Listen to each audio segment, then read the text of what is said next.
to a new edition of the Neon Jazz Interview Series with Toronto jazz guitarist and composer Harley.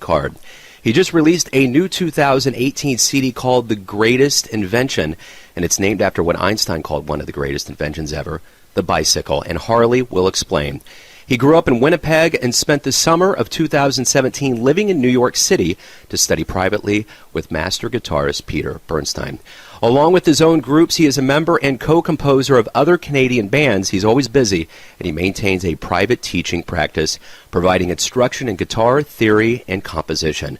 So please get to know him and dig this interview, my friends. Hey, thank you for taking a minute out to talk with me today. I appreciate it. Yeah, thanks for talking to me. So let me go ahead and dive right in here. Your latest CD, The Greatest Invention. Talk to me about this album. Sure. Well, it's the third release from my group. We started as a quartet with our 2008 album, Nonfiction. And then later, saxophonist David French joined the group. That eventually led to the recording of our second record, Hedgerow, which was in the quintet format, but then there was also a side of that record that was another trio that I was pursuing at the time. So it was a bit of a mixed bag on the second one.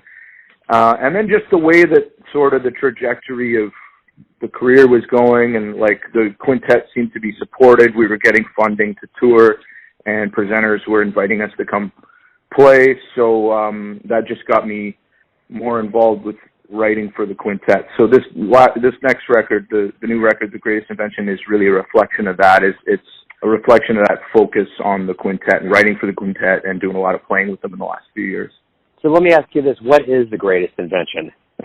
Yeah, I don't know, but the reference in this instance is to a book I was reading called Einstein and the Art of Mindful Cycling. It's kind of a coffee table book by this author, Ben Irvine, who is coming from a background in philosophy, but the focus of the book is talking about how cycling was integral to Einstein. He did a lot of his great thinking on a bicycle, and because he was an inventor, in some ways he considered the bicycle to be the greatest invention because it was good for the environment and it got you out in your community, and it was meditative, like you're out experiencing the smells and the sights of your community. And it's a pretty simple mechanical instrument where it's just some gears and some wheels and some spokes, and you can really get a lot further than if you were just walking. So when I was the title track is The Greatest Invention, and when I was working on that piece of music, I was cycling a lot that summer, and I was reading that book. So that's where the title comes from. Right on. So talk to me about growing up in Toronto. What was your childhood like to get into jazz? I mean, the guitar is kind of a niche instrument in the jazz world. So how did you get into the guitar, and how did that become a part of your jazz life? Yeah, well, I actually didn't grow up in Toronto. I moved here in my early 20s. I'm originally from Winnipeg, but then I spent about half my childhood in Ottawa, Ontario. So guitar was always around. I never considered myself really a guitar player. Like I come from a musical family. My dad's side of the family were all like hobby folk musicians, and my dad did play professionally, but then went into a different career. And there's just always instruments around. I always kind of knew how to play a bit. Then I was playing in bands in high school, and I wasn't in music. I was in visual arts. So I was working on my portfolio, thinking like maybe I'd be an artist. But then sort of bands and actually playing punk rock. Really, it was where I started, and that experience of being in a community of music lovers and music being your life, that sort of took over, and I sort of left visual arts behind. And then I realized that if I wanted to actually do music as a living, I should probably go to school and get some real skills. And so jazz for me, like I was listening to Electric Miles and a lot of fusion and jazz rock and the artier side of rock music from the 70s and stuff. But jazz really came later to me, and I think a real epiphany for me was when I heard Wes Montgomery. And, I was starting to learn more about the jazz tradition and listen to, like 50s and 60s Miles Quintet and getting into the piano players of that era, Wynton Kelly, Red Garland, and everything.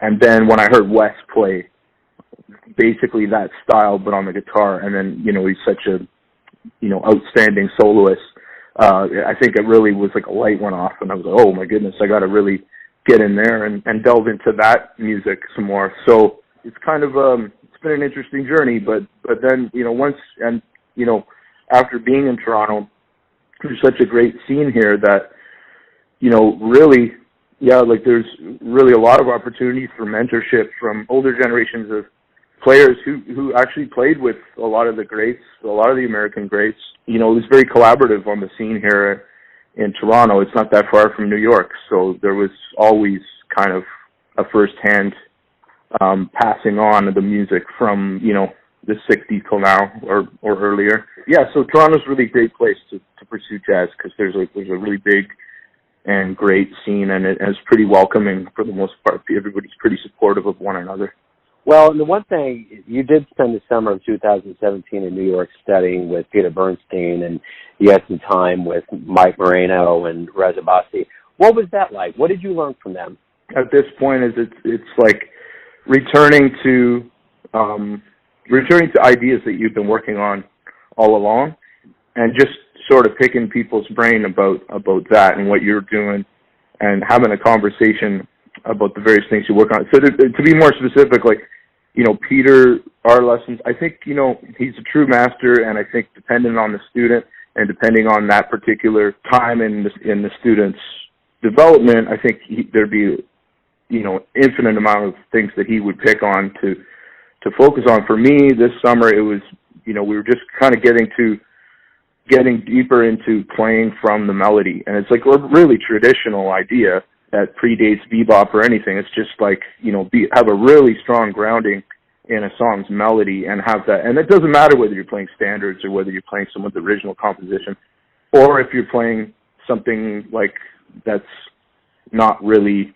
completely in line with the jazz idiom. Like the concept is still there that, like, you know, melody can be really, it's sort of the essence of the composition, and if you can play off that in a really deep way, then it's going to just strengthen your statement. So that was sort of what I was pursuing with Peter. I think with Mike, we just got a little more into some technical things about phrasing and how to practice. And yeah, Rez, we had similar discussions, and he gave me some cool technical stuff in terms of picking and things like that, but also just the conceptual. Like, I really like Rez's ideas conceptually about music and about jazz. And yeah, there was some really great insights that he had. So overall, it was a tremendous experience. I've spent, you know, lots of time in New York over the years, going back and forth to just experience the scene there. And I've got many friends who live there now from Canada, and I've made friends who are from all kinds of places who live in New York. So this was the first time where I got there to live there for a while and just kind of be on the scene a little bit.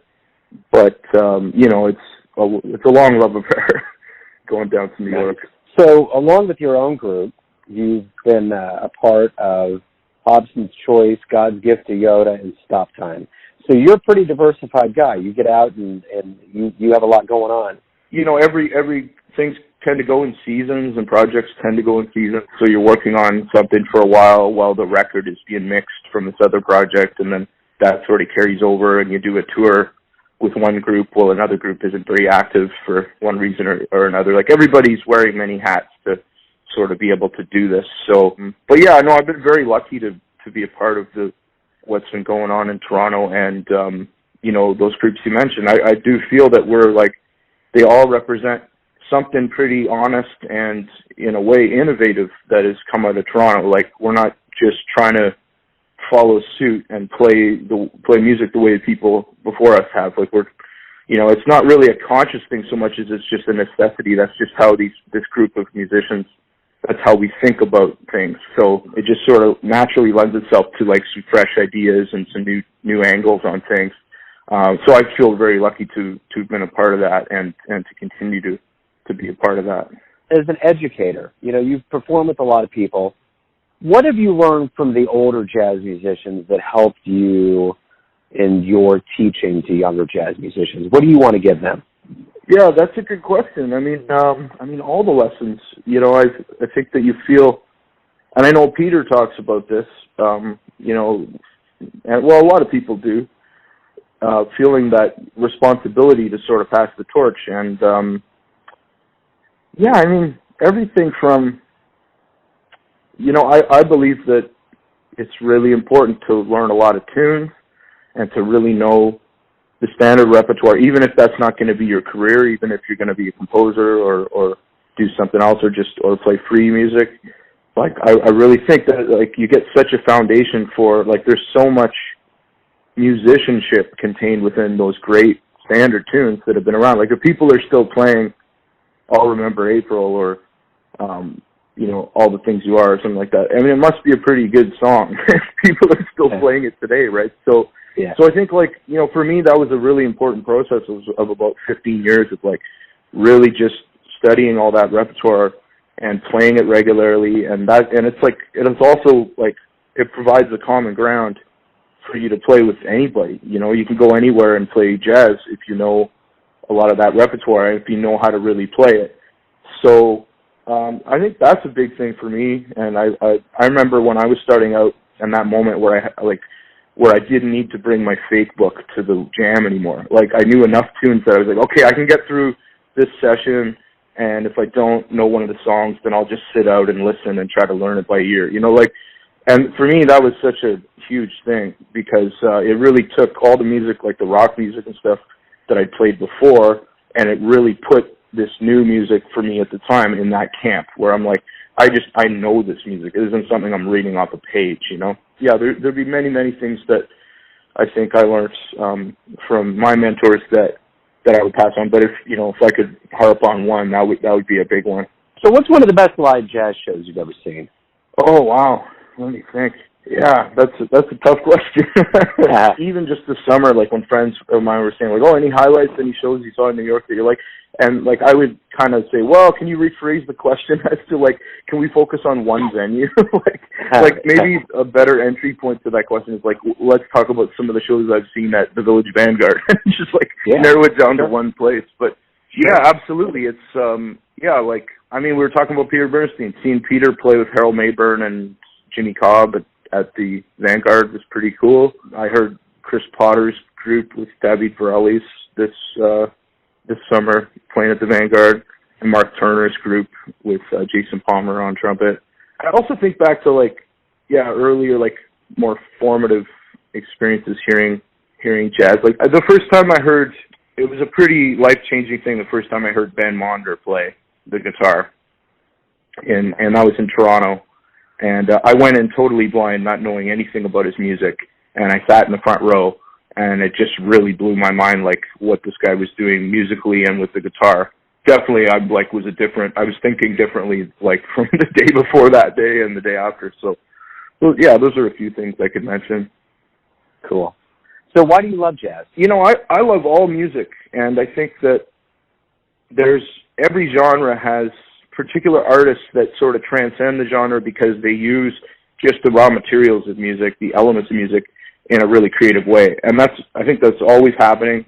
Jazz in particular, it's like, you do have to, it's a really great way to specialize because the skills you're working on are sort of the skills of like a chameleon. Like, you can kind of go into a lot of situations and you're sort of prepared with you've developed your ears enough. You've got a depth of repertoire that you can draw from, and it enables you to do a lot more playing with a lot of great musicians and have a lot of different interesting experiences as a musician. And it's pretty thrilling that, like, the improvising is different from night to night. So even with a regular group that you're following a script basically, but like you're improvising every scene. So that's a pretty thrilling thing to get into when it starts to free up with your friends, and you can you start really being playful with that aspect of the performance where, like, we know how this goes, so let's see if we can challenge ourselves, and let's see if we can throw a wrench in things and try to get out alive. And so I think that's probably the improvisational element that's what I love about jazz, because you're taking the materials of music like you would in any style, like, and trying to just make it really good. But then you have the autonomy to sort of get playful with that from night to night, and it's never quite the same. So I think that's pretty intoxicating, that experience of playing music. Without a doubt. So let me ask you this. Everyone has a version of you, your family, your friends, your fans. But when you wake up and you face the day, who do you think you are? It's a good one. I place value in being a community member, and, it's not just about my goals and what I'm working on, but it's about elevating everybody up and trying to support other people. So I love getting the opportunity to play my friends' music.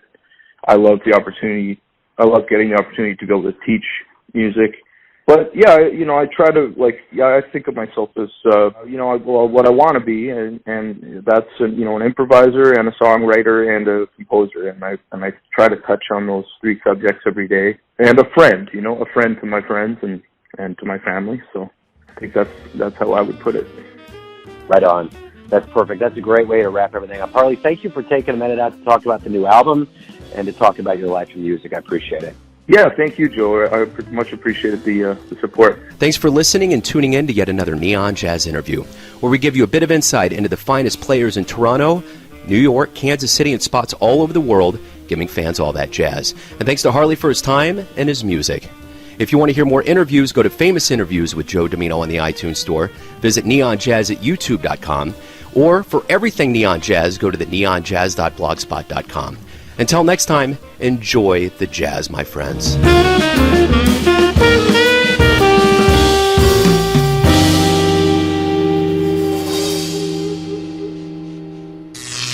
Neon Jazz.